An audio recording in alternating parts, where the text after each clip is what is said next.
Welcome back to my channel path to grow life. दोस्तों, आजकल जो बड़ी बड़ी बीमारियां हैं जिसके बारे में आप अक्सर सुनते होंगे, जैसे हाई ब्लड प्रेशर है, डायबिटीज़ है, थायराइड है, तो उसी में से एक जो बड़ी बीमारी आजकल प्रचलन में है, आजकल चर्चा में है, वो है हाई कोलेस्ट्रॉल। दोस्तों, हाई कोलेस्ट्रॉल ही वो बीमारी है जिसकी वजह से हमारे बॉडी में ब्लड का फ्लो मुतासिर होता है, प्रभावित होता है और इससे जो है हार्ट अटैक तक की संभावना बनी रहती है।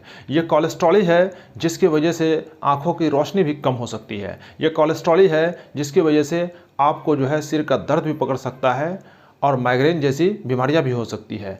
और ये बढ़ा हुआ कोलेस्ट्रॉल और भी कई तरह के जो है बीमारियों को हमारे शरीर में आने का मौका देता है। तो दोस्तों, वक्त रहते हुए आप इस कोलेस्ट्रॉल के बारे में जानकारी पूरी रखें ताकि आप भी अपनी ज़िंदगी में इस बीमारी से, यानी बढ़े हुए कोलेस्ट्रॉल की बीमारी से और साथ ही साथ कोलेस्ट्रॉल के बढ़ने से जो बहुत सारी बीमारियां होती है उससे बच सकते हैं। तो दोस्तों, आज के इस वीडियो में हम जिन बातों पर चर्चा करेंगे उनमें है कि यह जानेंगे कि कोलेस्ट्रॉल होता क्या है, ये कितने प्रकार का होता है और कोलेस्ट्रॉल बढ़ने का कारण क्या है। साथ ही कोलेस्ट्रॉल जब हमारे बॉडी में बढ़ता है तो उसके क्या क्या लक्षण या सिम्टम हमारे बॉडी पर देखने को मिलते हैं। और साथ ही साथ इसमें हम यह भी चर्चा करेंगे कि हाई कोलेस्ट्रॉल को कम करने के लिए हमें क्या खाना चाहिए या फिर हमें इसे कम करने के लिए कौन कौन सी एक्सरसाइज करनी चाहिए या कौन कौन से उपाय करने चाहिए। इन सब बातों पर आज के इस वीडियो में हम चर्चा करेंगे। तो दोस्तों, अगर आप चैनल पर नए हैं तो चैनल को सब्सक्राइब कर लीजिए, बेल आइकन को दबा दीजिए ताकि इस तरह के काम के वीडियोस आप तक पहुंचती रहे।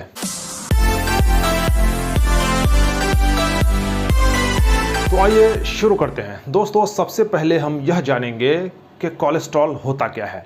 दोस्तों, कोलेस्ट्रॉल दरअसल हमारे बॉडी के अंदर मौजूद हमारा जो लिवर है उसके अंदर कोलेस्ट्रॉल बनता है। दोस्तों, ये कोलेस्ट्रॉल एक प्रकार का फैट होता है, यानी चर्बी होती है जो मोम जैसी होती है। अगर ये नॉर्मल लेवल पे है तब तो कोई दिक्कत नहीं है, लेकिन जब ये हमारे ब्लड सेल्स में जमने लगता है तब जा कर के जो है परेशानियां शुरू होती है। होता यूँ है कि जब ये हमारे ब्लड सेल्स में जमने लगता है तो ये हमारे ब्लड के फ्लो को प्रभावित करता है। धमनियों में खून जो है वो सही तौर पर फ्लो नहीं हो पाता है, उसमें रुकावटें पैदा होने लगती है, जिसके वजह से हमारे हार्ट को ज़ोर ज़ोर से पंप करना पड़ता है, जिस कारण हमारा हार्ट बीट बढ़ जाता है, धड़कन बढ़ जाती है और साथ ही यह ब्लड प्रेशर को भी हाई कर देती है। तो दोस्तों, यहाँ पर आपको यह भी जानना ज़रूरी है कि ये जो कोलेस्ट्रॉल है वो कितने प्रकार का होता है। तो दोस्तों, ये कोलेस्ट्रॉल दो प्रकार के होते हैं। पहला कोलेस्ट्रॉल होता है लो डेंसिटी लाइपोप्रोटीन, इसको हम शॉर्ट में एलडीएल कहते हैं, और दूसरा जो कोलेस्ट्रॉल होता है वो होता है हाई डेंसिटी लाइपोप्रोटीन, मतलब एचडीएल। तो दोस्तों, आपको यहाँ पर यह जानना ज़रूरी है कि जो एचडीएल है, जिसको हाई डेंसिटी लाइपोप्रोटीन कहते हैं, ये एक अच्छा कोलेस्ट्रॉल माना जाता है। ये हमारे बॉडी के लिए ज़रूरी है और हमारे सेहत के लिए अच्छा है। लेकिन वहीं पर हम बात करते हैं लो डेंसिटी लाइपोप्रोटीन यानी कि एलडीएल कोलेस्ट्रॉल की, तो ये एक बैड कोलेस्ट्रॉल माना जाता है। तो दोस्तों, ये जो कोलेस्ट्रॉल है हमारे बॉडी में बहुत ही इम्पोर्टेंट रोल प्ले करता है। ये शरीर के अंदर जो विषैले पदार्थ होते हैं, जो टॉक्सिक एलिमेंट होते हैं, उसको जो है एब्जॉर्ब करके हमारी बॉडी को हेल्दी बनाता है। और साथ ही साथ ये धूप के मौजूदगी में हमारे बॉडी के अंदर विटामिन का भी निर्माण करता है। इससे हमारे ब्रेन को भी हेल्दी रखता है और साथ ही साथ ये जो बॉडी के अंदर हार्मोन्स है उनको भी कंट्रोल करता है। तो दोस्तों, इसको देखते हुए कि कोलेस्ट्रॉल हमारे बॉडी में इतना ज़्यादा इम्पोर्टेंट रोल प्ले करता है तो इसका नॉर्मल होना बहुत ही ज़रूरी है। और ये बात आप भी अब तक समझ गए होंगे कि अगर बॉडी में ये कोलेस्ट्रॉल अगर नॉर्मल नहीं है तो बहुत सारी पेचीदगियाँ, बहुत सारी दिक्कतें आपको आ सकती हैं। तो आगे हम वीडियो में ये बात करते हैं कि कोलेस्ट्रॉल बढ़ने का कारण क्या है। दोस्तों, कोलेस्ट्रॉल के बारे में हुए रिसर्च में ये बात सामने आया है कि भारत में शहरी क्षेत्र में लोगों के ब्लड में कोलेस्ट्रॉल का लेवल 20 से 25% तक बढ़ गया है और ग्रामीण क्षेत्रों में भी यह 15 से 21% तक लोगों के ब्लड में बढ़ चुका है। और साथ ही ब्लड में कोलेस्ट्रॉल लेवल बढ़ने का जो एक और कारण है वो यह है कि 20 साल की उम्र के बाद आमतौर पर लोगों के बॉडी में कोलेस्ट्रॉल बढ़ने लगता है। तो दोस्तों, यहाँ पर यह बता दें कि बॉडी में कोलेस्ट्रॉल लेवल के बढ़ने का जो प्रमुख कारक है उनमें जो सबसे पहला है वो है वज़न का बढ़ना। दोस्तों वज़न बढ़ने के साथ साथ हमारे बॉडी में फैट भी बढ़ता है और यही फैट है यानी चर्बी है जो हमारे बॉडी के अंदर कोलेस्ट्रॉल को भी बढ़ाता है। दूसरा जो कारण है वो है फिजिकल एक्टिविटी का न करना। दोस्तों बदलते हुए दौर में देखा जा रहा है कि लोग शारीरिक मेहनत कम कर पा रहे हैं।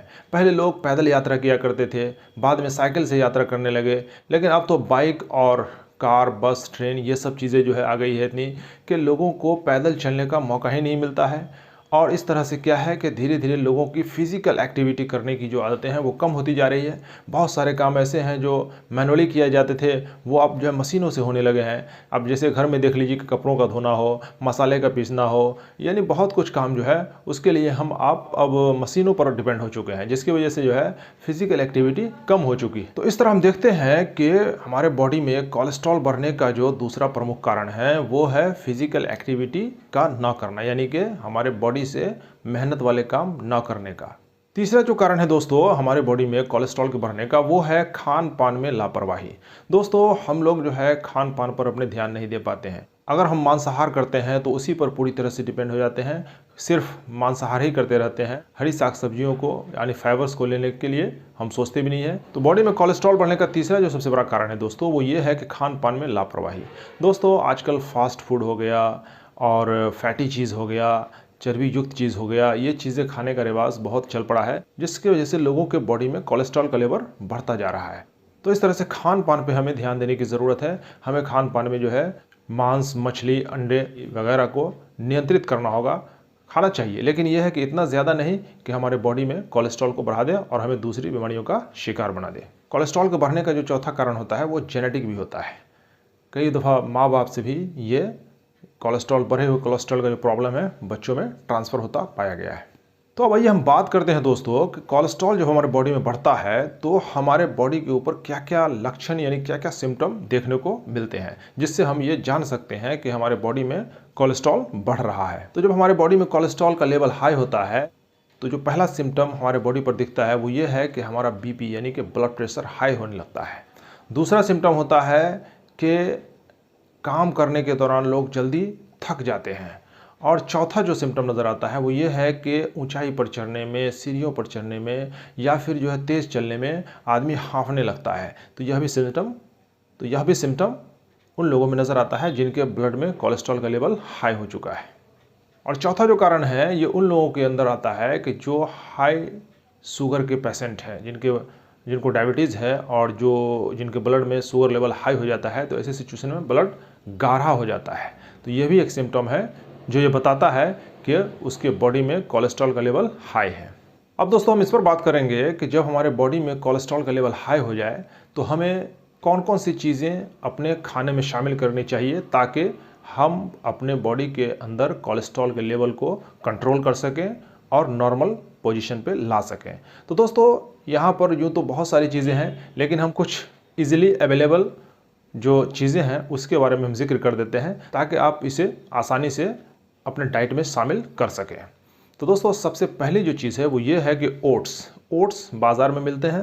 दोस्तों ओट्स के बारे में कहा जाता है कि अगर 6 हफ्ते तक अपने नाश्ते में अगर आप ओट्स का इस्तेमाल करते हैं तो ये आपके ब्लड में जो LDL है, जिसको लो डेंसिटी लाइपोप्रोटीन कहते हैं, जो बैड कोलेस्ट्रॉल के नाम से जाना जाता है, इसके लेवल को आप 6 हफ्ते में 5.3% तक कम कर सकते हैं। तो दोस्तों ओट्स को अपने नाश्ते में शामिल कीजिए। दूसरी जो चीज़ आपको अपने खाने पीने में शामिल करना है वो है ग्रीन टी।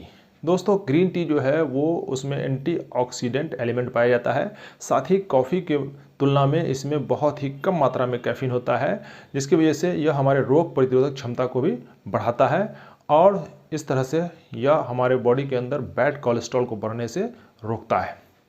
तो ग्रीन टी ज़रूर इस्तेमाल करें। तीसरी जो चीज़ है दोस्तों वो है ड्राई फ्रूट्स। दोस्तों अमेरिकन हार्ट एसोसिएशन ने रिसर्च में पाया है कि ड्राई फ्रूट्स के अंदर एमिनो एसिड और फैटी एसिड जैसे बॉडी को हेल्दी बनाने वाले एलिमेंट्स पाए जाते हैं। अगर आप रोज़ाना एक मुट्ठी ड्राई फ्रूट्स का इस्तेमाल करते हैं तो आप अपने बॉडी को ज़्यादा हेल्दी रख पाते हैं और इसके अंदर जो फैटी एसिड होता है वो जो है हमारे बॉडी के अंदर कोलेस्ट्रॉल को नियंत्रित करने का काम करता है। तो इस तरह से आप ड्राई फ्रूट्स भी ले सकते हैं। अगली चीज़ जो आपको लेनी है वो है मछली। दोस्तों मछली के अंदर बहुत ही अच्छे अच्छे एसिड पाए जाते हैं, amino acid, fatty acid, omega 3 fatty acid, ये सब जो एसिड पाए जाते हैं ये चीज़ें हमारे बॉडी के अंदर जो कोलेस्ट्रॉल है, हमारे खून के अंदर जो कोलेस्ट्रॉल है उसको वो कंट्रोल करता है। और साथ ही साथ ओमेगा 3 जो फैटी एसिड है वो बहुत हद तक हार्ट अटैक की जो संभावना भी है उसको कम करता है, क्योंकि यह बॉडी के अंदर कोलेस्ट्रॉल को बढ़ने नहीं देता है। तो इसलिए मछली का इस्तेमाल अपने डाइट में ज़रूर करें। अगली जो चीज़ आप ले सकते हैं वो है अंकुरित अनाज। दोस्तों नाश्ते में अंकुरित अनाज लेने का रिवाज बरसों से आप सुनते हुए आ रहे हैं और आपने कहीं ना कहीं लिया भी होगा, लेकिन आप नियमित रूप से अगर अपने भोजन में अंकुरित अनाज का इस्तेमाल करते हैं, ख़ासतौर से सुबह के नाश्ते में, तो ये चीज़ें आपके बॉडी में कोलेस्ट्रॉल के लेवल को बढ़ने से बहुत हद तक कंट्रोल करता है। और जो अंकुरित अनाज है उसे दिल का दोस्त कहा जाता है। तो दोस्तों अंकुरित अनाज भी अपने डाइट का हिस्सा बनाएं। तो दोस्तों अब हम ये बात करते हैं कि अपने बॉडी में जो बढ़े हुए बैड कोलेस्ट्रॉल है उसको कंट्रोल करने के लिए आप कौन कौन से उपाय अपना सकते हैं खाने के अलावा। तो इसमें जो सबसे पहला उपाय है वो ये है कि आप अपना मोटापा कम करें। दोस्तों मोटापा यही नहीं कि हाई कोलेस्ट्रॉल के लिए जिम्मेवार है, यह डायबिटीज़ और हाई ब्लड प्रेशर के लिए भी जिम्मेवार फैक्टर है। तो दोस्तों मोटापा को जहाँ तक हो सके आपको कंट्रोल करना चाहिए, ताकि अगर आप हाई लेवल कोलेस्ट्रॉल के शिकार हैं तो उसमें कमी आ सके, और अगर नहीं शिकार हैं तो फ्यूचर में आप अपने बॉडी में बैड कोलेस्ट्रॉल को बढ़ने से रोक सकेंगे। तो सबसे पहला जो उपाय करना चाहिए कि मोटापा कम करने की कोशिश करनी चाहिए। दूसरा जो उपाय है दोस्तों कि एक्सरसाइज करें।